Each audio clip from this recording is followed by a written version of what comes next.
U എയിൽ നിങ്ങൾ ആക്റ്റീവായിട്ട് ഫാർമസിസ്റ്റ് അല്ലെങ്കിൽ ഫാർമസി ടെക്നീഷ്യൻ ജോലി നോക്കുന്നവരാണ് എന്നുണ്ടെങ്കിൽ ഈ കാര്യങ്ങൾ ഉണ്ടോ എന്ന് ശ്രദ്ധിക്കുക. നിങ്ങളുടെ ഡിഗ്രി സർട്ടിഫിക്കറ്റ്, അതായത് convocation degree certificate embassy attest ചെയ്യണം. അതുപോലെ തന്നെ എയിൽ നിന്നും മോഫ അറ്റസ്റ്റ് ചെയ്യണം. എംബസി അറ്റസ്റ്റേഷൻ ചെയ്യേണ്ടത് ഇന്ത്യയിൽ നിന്നാണ്.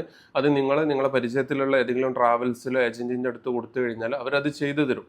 രണ്ടാമത്തത്, നിങ്ങളുടെ കയ്യിൽ ആ വാലിഡ് ആയിട്ടുള്ള ഗുഡ് സ്റ്റാൻഡിംഗ് സർട്ടിഫിക്കറ്റ് ഉണ്ടായിരിക്കണം. ഗുഡ് സ്റ്റാൻഡിംഗ് സർട്ടിഫിക്കറ്റിൻ്റെ വാലിഡിറ്റി 6 മാസമാണ്. അപ്പോൾ പലരും ഡാറ്റ ഫ്ലോൻ്റെ സമയത്ത് എടുത്തിട്ടുണ്ടാവും, പക്ഷേ അത് എക്സ്പയറി ആയിട്ടുണ്ടാവും. അപ്പോൾ ലൈസൻസ് ആക്ടിവേറ്റ് ചെയ്യാൻ ആക്റ്റീവായിട്ടുള്ള ഗുഡ് സ്റ്റാൻഡിംഗ് സർട്ടിഫിക്കറ്റ് അല്ലെങ്കിൽ വാലിഡ് ആയിട്ടുള്ള ഗുഡ് സ്റ്റാൻഡിംഗ് സർട്ടിഫിക്കറ്റ് നിങ്ങളുടെ കയ്യിൽ നിർബന്ധമായിട്ടും ഉണ്ടായിരിക്കണം.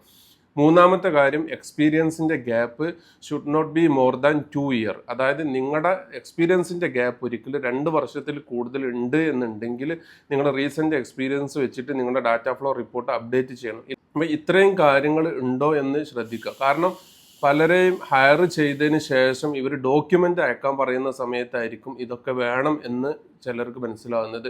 ഇതൊക്കെ ചെയ്യണം. അപ്പോഴേക്കും ഇതൊക്കെ ചെയ്ത് വരുമ്പോഴേക്കും അറ്റസ്റ്റേഷനൊക്കെ ചെയ്ത് അതിനുശേഷം ചെയ്ത് വരുമ്പോഴേക്കും 15-20 ദിവസം എടുക്കും നോർമലി.